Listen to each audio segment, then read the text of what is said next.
All right, we'll go ahead and get started. Again, I'm going to keep everybody muted and videos turned off just to help with the quality of the presentation. At the end, we'll kick things up and go face to face a little bit and talk about this. So, like I said, if you're just logging on, I know we had a couple people just join. I want you to answer this question in the chat, and it's what do you think of when you hear the word lactate? And then we're going to come back to this later on. So, today's talk is obviously about lactate, why it's important, and maybe some misunderstandings that we've had, around this term in training, what you can do to get better at managing this portion of your training. So we'll talk about anaerobic threshold and things like that, and how you can do it from a dryland perspective, because maybe we don't have access to a pool right now. And there's some different things that you can do based off of some of the previous conversations we've had with this whole training process that we've talked about for the last couple of weeks. So let's start with what we thought. And what I want to do is, as we're going into this, I actually want to pull up the chat real quick. And you guys had some really interesting responses to this. When I said, what do you think of, when you hear this word lactate? And, the main thing was, tight, tired, tight muscles, or extreme speed, don't hold anything back. I saw the word lactic acid, or the phrase lactic acid thrown out there. If you're Josh, you went real simple and said pain, right? It's something, it's uncomfortable. It doesn't feel that great. It's a really tough process, to work on this idea of lactate. And I heard soreness, or I see soreness as something that, constantly pops up when we talk about this. And this is on par with what we kind of thought with this word lactate, or this ingredient of training. We thought it was something that caused our muscles to burn at a high intensity. We thought it caused tightness, right? There was some thought process that maybe, you hit a point of injury when lactate got too high. The general feeling is negative, right? Like you guys use words like pain, soreness, tight, things of that nature, which don't sound the most appetizing or the most effective when you're trying to perform at a high level. And, we always thought it was anaerobic in nature, right? So those are the general understandings we thought we had around this phrase or this portion of training. And it's since evolved, and it's one of those things that we're still learning about. But that thought process has actually really changed, and we've learned a lot of different things about lactate. So lactate is actually fuel, which right there, you might be like, whoa, wait a minute. That is something that I thought caused pain and all this discomfort, and the list goes on. But it's actually fuel released by fatigued muscles to help support other muscles. So the way it looks like, and I think, without kind of reading my textbook right in front of me right now, but the concept that we're seeing is when a muscle, an anaerobic in nature muscle, so your type 2, gets a little worn out and fatigued, basically you start releasing lactate to help some of your aerobic muscles have a little bit more energy to take over and, kind of take that load on. So it's a fuel. It's a fuel that actually your heart and your brain really like. And it might actually be a preferred fuel for them. There's still a little bit more research on that.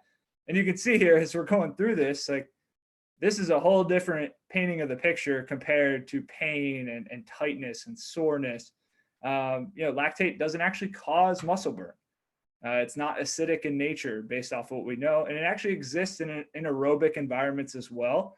So what I mean by that is, like, honestly, you sitting here right now, there's still some sort of lactate process happening in your body. So, when you start seeing it this way, it's very, you're probably a little bit confused right now about, where you got the ideas that you did about training, or even us as coaches, like, over years and years of this information, we start to learn what the key players are in this whole process. And it was pretty cool. I was reading one study on how effective lactate is as a fuel. And one of the researchers from, I think it was a Cal Berkeley study, had this quote that really kind of hit home for me. And it was, it's like the Visa. So it's like the credit card that's accepted everywhere.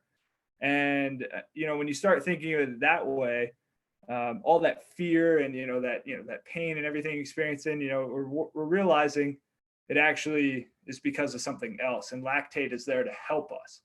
So before we get any deeper, my first goal for you is to change your thought process of this whole lactate, training, your anaerobic threshold training, to get a better idea of what's going on, number one, but maybe not fear it, or, not get so worked up about it, and realize that, yes, it's a very tough thing, but there's a lot of good happening there as well, and kind of breaking down that good a little bit more.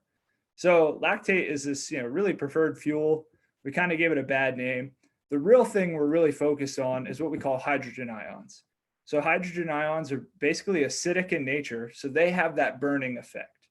When things get pretty anaerobic, you start releasing these hydrogen ions in your system. And I'm not going to go super in depth with this, but just kind of giving you the overview so you have an understanding. And basically, as your body becomes more acidic, pyruvate is something that comes in and tries to absorb these hydrogen ions to kind of keep your body moving in the right direction. The result of that is lactate, and then lactate is used as fuel, as we've talked about so far. When those hydrogen ions build up too much, all of a sudden your body gets too acidic in nature. So your body likes to operate within a certain pH level. And when it gets out of that pH level one way or another too much, you have to downregulate and go slower, essentially, is what happens. So a side effect of this hydrogen ion buildup is tense muscles. It's that burning sensation that you can almost taste half the time when it gets bad enough. It's a drop in your output, right? It's a drop in what you're able to handle when things get, really tough. And then I put down the bottom, you can see I said lactic acid. I saw that pop up in, kind of the chat there. And it's interesting. It's definitely a word that still gets thrown out a lot, but it's actually, based off of the way I'm seeing it, it doesn't exist in the way we actually think it exists. So lactic acid is pretty much lactate and hydrogen ions, and they happen to be in the same place. So we kind of combine them into this thing called lactic acid, when really it's just the hydrogen ions that are the issue. The lactate is something good. It's something we use in our bodies to, continue to move forward during strenuous exercise. So our main focus is the hydrogen ions. That's what we're trying to basically buffer against, make sure we don't have a crazy buildup so we can continue to perform at a high level. So why does this matter to you as a swimmer? It's quite simple. It's fatigue, right? I love this picture. I think we've all been at the end of a race, and all you can do is hug the lane line and hope someone there is there to pull you out of the pool, right? That's the biggest thing that happens here with this whole hydrogen ion buildup. You cannot maintain your power output or your intensity any longer, so you have to slow down. It doesn't matter how mentally strong you are. The body's going to win that fight. Unfortunately, it's just physiologically, it's what has to happen. So then you have a decreased workload. So you could think of that as your pace, your stroke rate, the effectiveness of your kick, all of that type of stuff. Your performance capacity obviously goes down. And the worst part is the collapse that can happen in a race. So today, this will definitely be a little bit jumbled, or a little bit delayed, just because of sharing over Zoom. But I wanted to play this video because this is one of the coolest swim races in history that happened at the Olympics. And you can see it's a great example of what happens when hydrogen ions build up too quickly. So I'll try to turn my volume up. Hopefully you guys can hear it. We'll just watch. Phelps going first.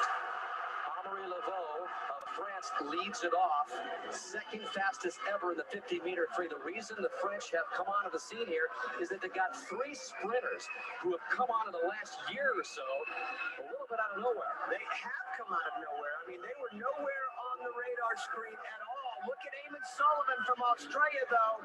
Wow, he's out. Oh, my goodness, 22:48.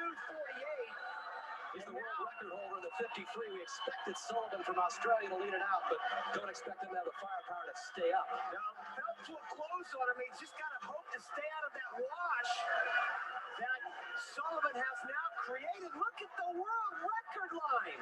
Way ahead of it is a number of swimmers. Australia had the lead thanks to Sullivan. Into the pool for the United States goes Garrett Weber-Gell in his first Olympic swim.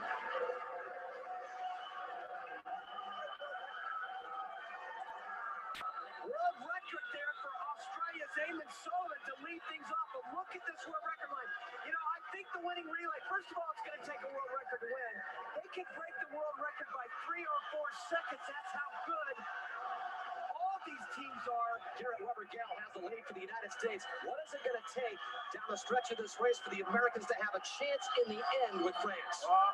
The problem is Bousquet for France was 46.6 in the prelim.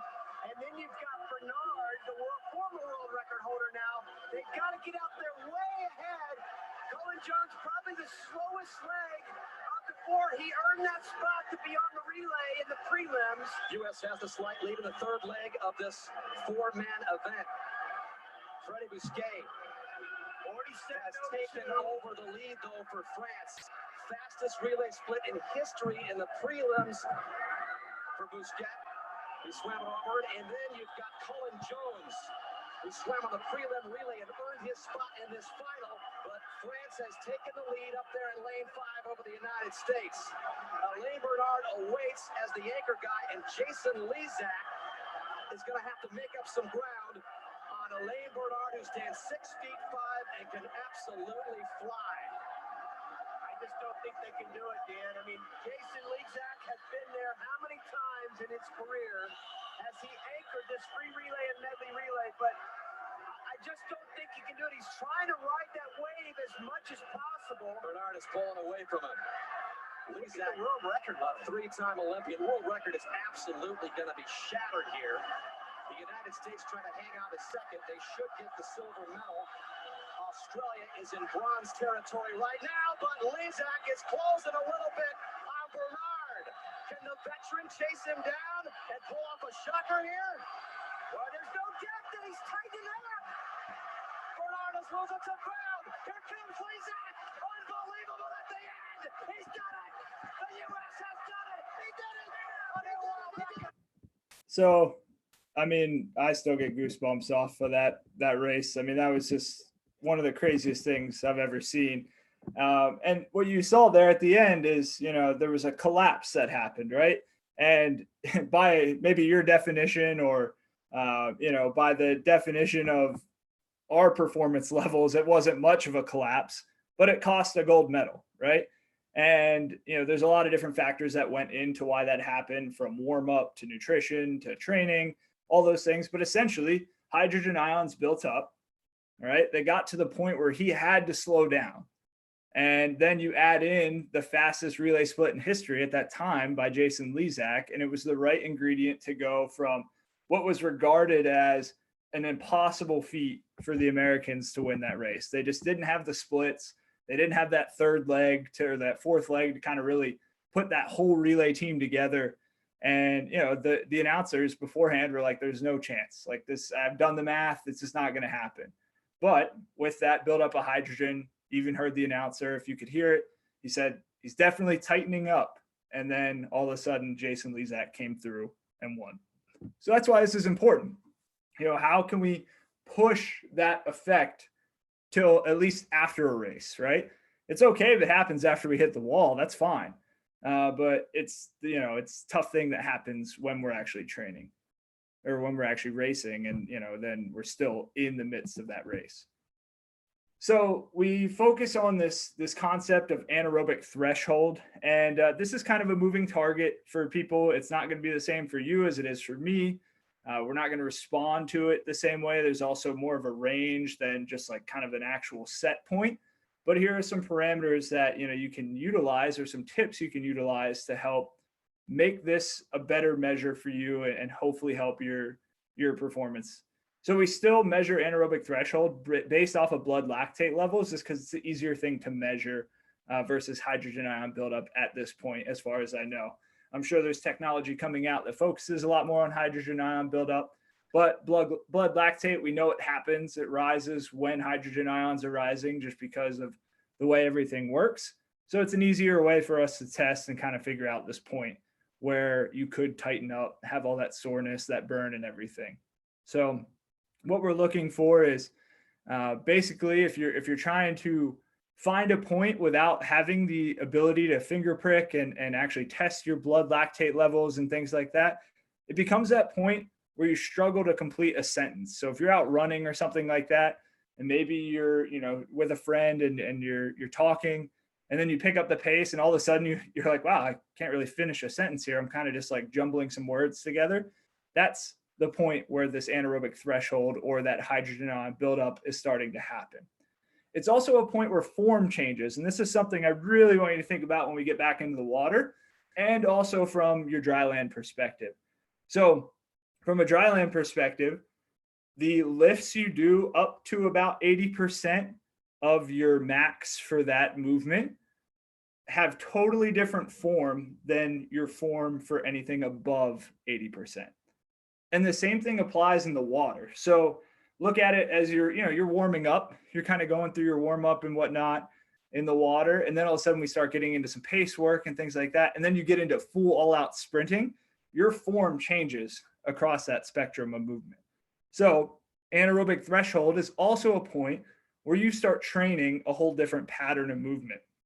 So it's something to keep in mind that, yes, we're trying to train certain forms and things like that, but that also shows why we have to kind of go there, right? We have to kind of dig deep and go into that uncomfortable layer because it's actually a different movement pattern. And research has really shown that based off of just like studying what a swimmer or what a strength athlete looks like from the point they go from 0 to about 75, 80, and then what it looks like above 80. So your goal is just to progress this threshold point to a higher performance output so you can work, with more capacity and more intensity without, having that collapse. So how do we do this? What are we looking for to make this happen? And we're not going to go into crazy scientific detail on all these, but this just kind of gives you that understanding to go off of.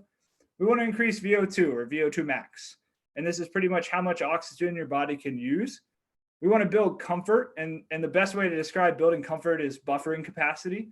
So how quickly can you get those hydrogen ions out of your system and transferred over and converted to lactate, or get enough oxygen in there to kind of go back into a more aerobic state so your pH stays low enough. We have to build strength. So there's actually a lot of studies on although strength doesn't increase your VO2 max, it actually helps you with your lactate threshold, your anaerobic threshold in training. So, and this has been really heavily studied in cyclists.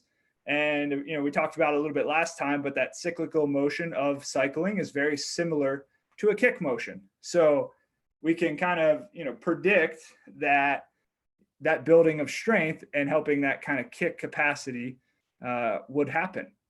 Also, another thing is mindset, right? You have to go into a really deep, strong place to make this happen, because it is definitely a painful thing. And it's one of those things you have to build. You have to sharpen that sword mentally. And then also lengthen training exposure. As you get more exposure to your sport, you start to go up, hopefully, the ranks of your ability. And just being able to kind of move up those ranks puts you in different categories where this anaerobic threshold affects you differently. So what I mean by that is, the average person, if we're looking at VO2 max, so we're talking about how much oxygen, the maximum oxygen you can use during intense movement, the average person anaerobic threshold, blood lactate starts to accumulate at about 60% of your VO2 max. In someone who's trained, that jumps anywhere from 65 to 85%. And then an elite level athlete can get almost up to 95% of their VO2 max. So essentially, let's just say we take VO2 max out of the equation, and let's say you take an untrained person and they only get to use 60% of their capacity. Number one, they're already an untrained person. They don't have that much exposure, and they only get to use 60% of whatever capacity they have. Then you take a trained athlete who's already going to have a lot more overall capacity for comparing it to the untrained person. And now we're allowed to use more of that capacity as well. So you can see now there's more of a range to work with. Then you take an elite athlete who's been training for years and years and has hit this high level of performance, has had a lot of training stimulus over the years, and they get a little bit more that they can use out of their range. So all of a sudden you go from this very little range and very little usable space in that range to a massive range and almost being able to use all of it. So that's kind of the goal, and that's how you progress. And if you want to simplify this, it's make the hard feel manageable. It's not going to feel easy, but how do we make hard feel like, oh, all right, I can do this? And that's kind of the goal behind all of this training. So from a simple standpoint, it's train at, all around anaerobic thresholds. You can be just below, just above. You can be at anaerobic threshold. And the thing I want you to remember is almost anything will work for a few weeks, but we're looking at this from like a long-term perspective. So keep that in mind. You can kind of throw together something that might have a small short-term effect, but if you're looking for that steady improvement over time, we got to think about this from a larger length of time on the calendar versus just that 4-week period. If we're looking at this from an advanced perspective, you have to learn your data. So what heart rate is your point where you start to go into threshold? What is that pace? What does a duration of a training session look like that you start to do that? Because there's that factor as well.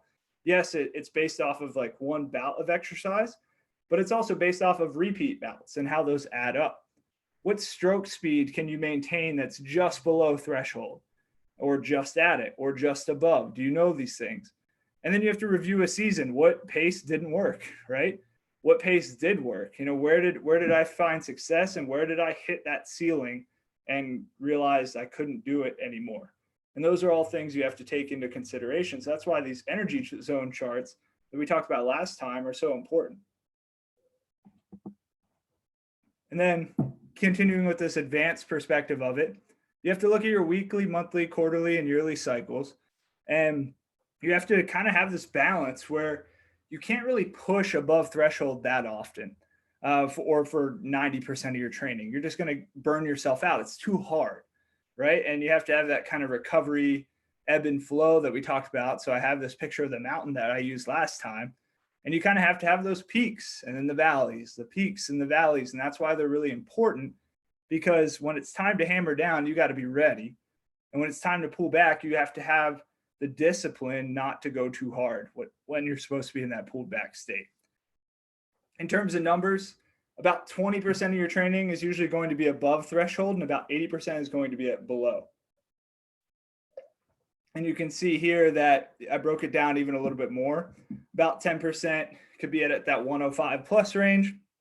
3 to 5% is at your race pace, which is usually well above anaerobic threshold for most events in swimming. And then you can see 50% of the training is close, but just under. So we're in that 80 to 90%. And remember, we're considering this from a long-term growth perspective. We're not thinking of this as, all right, what's the craziest thing I can throw together and push myself through and kind of super compensate for 4 weeks. We're thinking about this as a long-term training process. And here's some research kind of back up those numbers. So this basically looked at a high intensity swim program versus a high volume swim program. And you can see here, so if you go to the percent of total category, you can see the breakdown and the percentages of IAT is this anaerobic threshold. So you can see the different percentages that they used here based off the total. And you can see the nice thing here is we're going into this next part. You can kind of see slight variations of where, a high intensity versus a high volume program kind of pan out. But this gives you an idea of the breakdown of what it looks like for all these different levels of training. And this is just kind of give you the science behind it as well. The cool thing here, this breaks down, it looked at the subjects. So there was 9 in each group, and it looked at their best times under these 2 protocols. And so you can see here the 9 subjects, if you hit 100.1, that means you've set a new PR. 99.9 says you're pretty darn close to your personal best, and it kind of worked its way from there. And then they broke down this mean at the end. So I really want to point that out. Based off of this study, high intensity training and high volume training, had about the same effect, with high intensity training having a little bit more success, 0.4 difference there. But the way I want you to think of this is, if you came from a high volume program, or you were in a high volume program at any point in your training, would you rather have the same result and have less time of kind of just this yardage on top of yardage if you could? Going back to one of our first talks where we saw that, swimming just happens to cause pain and injury. It's just one of those sports that happens. So if you could get the job done with less training overall and just focusing a little bit more on controlled intensities, would that fit into that whole do no harm piece that we talked about the first time. So it's kind of something for you to think about. And the way I kind of look at this is high volume opens the door for a lack of focused training. And the simplest way I can put this is how many of you are completely engaged in the conversation up to this point? We've only been going for about 28 minutes. And I bet some of you are already kind of starting to look elsewhere. You've been on your phones and things like that. And that's totally natural. But if you're unable to engage mentally in something for 28 minutes, how are we going to have a high volume 2.5, 3 hour practice, or two a days where it's just like thousands and thousands of yards and you can't even focus for that long?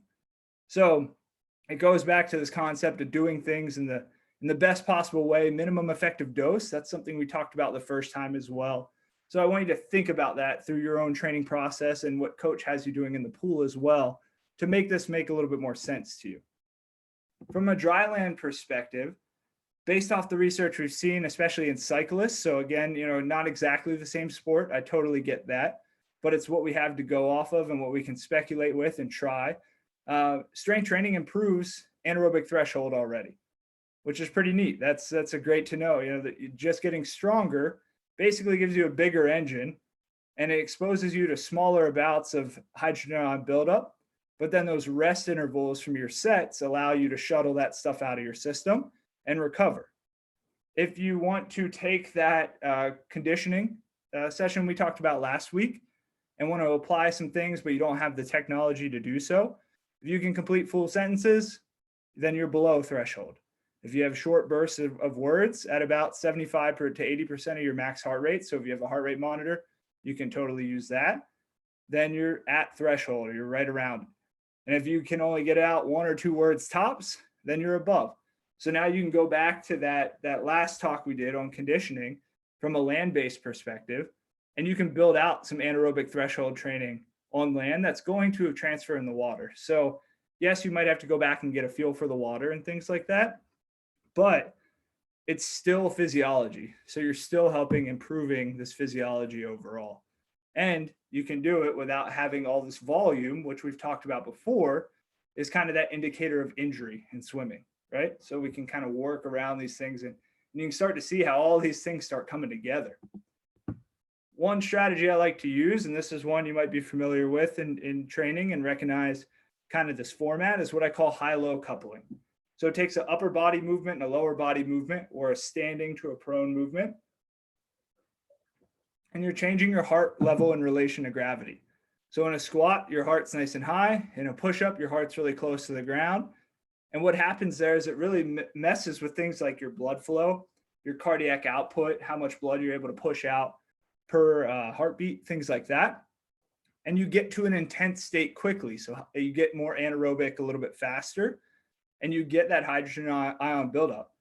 Then you back it down and recover, teach your body to get that out of your system as quickly as you can, and you're able to repeat that. So what it looks like, basically, an example would be 20 seconds, complete as many push-ups as you can. You have 1 minute of rest, and you got to stay true to that rest interval, because that's the time it's going to take you to kind of shuttle things out and get ready to roll again. Then you do squats, 20 seconds, max effort, 1 minute recovery. So what happens here is it builds that central fatigue. So we talked about this a little bit earlier, where I said it's not only what you do in one set, it's a build over the course of a practice or a training session that causes hydrogen ion buildups as well. So we get that to occur with this central fatigue starting to happen. We start taxing your cardiovascular system by having these intense efforts. But then the minute rest and the change of exercise pattern allows you to complete these exercises at a really high level throughout 5 sets or 4 sets, for example. So you don't have this breakdown in form, because then we're just teaching bad habits, and we don't want to do that. The small dose of intensity is enough to spark that hydrogen ion buildup that we've talked about. And then it puts a large focus on recovery or shuttling that hydrogen ions out of your system. Another strategy is if you have a heart rate monitor, you can totally get really kind of nerdy with this and get pretty effective. I prefer a chest strap versus the wrist strap. It's just not as accurate based off what I've seen. But you can pick an exercise. So this could be a squat with weight. This could be a sprint, or running. biking, you name it.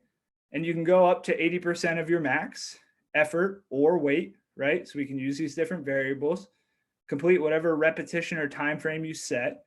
And then your goal is to get your heart rate down to 100 beats per minute before you start the next set. What this does is it teaches you to try to get out of that intense state as quickly as possible to recover, which is going to help you get that hydrogen ion buildup out of your system a lot faster. And if you can do this and get really good at this, this is how you bounce back better in finals. This is how you, if you have 3 swims in a day, this is how you, in a morning session, for example, this is how you kind of get around that and you can still perform at a high level. You're basically training yourself to take control of your system versus just allowing yourself to kind of fatigue and lose control, right? So there's like a lot of mental and physical kind of talking that goes back and forth with this process and makes it really effective. Again, working up to 80% of, let's just use a squat for an example. If we're doing goblet squat or back squat or something like that, you can do 4 or 5 reps and your heart rate will shoot up after that set is over. And you're going to have to work pretty hard to get it back down to 100 beats. And why for 100 beats? 100 beats is kind of that point where you get out of a warm-up stage and you get into a training stage. So it's kind of that point where you basically have 2 portions of your nervous system that start to change over who's in charge. And so that's always a good number to try to get back down to. And trying to do that in between sets in the water, super challenging and a great thing to try to implement. And once we get back to that, but for now, what can you do on land that gives you that challenge? All right, so we can make that improvement. And all these strategies, these 2 in particular, and just kind of talking about it from a swim perspective, help push that anaerobic threshold, help build your VO2. Obviously, if we're training with weight or doing our dry land, we're building strength. So all these things happen and help you have that improvement and more control over your body and your energy system. And again, the simplest thing is, we got to keep that hydrogen under wraps. So simply put, now that we talked about all this kind of intense stuff, make the hard feel manageable. That's all you got to do. So whatever it takes to get there, again, almost anything is going to work for 4 weeks, but it's one of those things that if you want to look at a long-term trajectory, this is the way that, based off of research and coaching experience, that we have found to go about this process. And then here are some links that you guys can view, and I'll send these out if you want to look at them and kind of look through some of the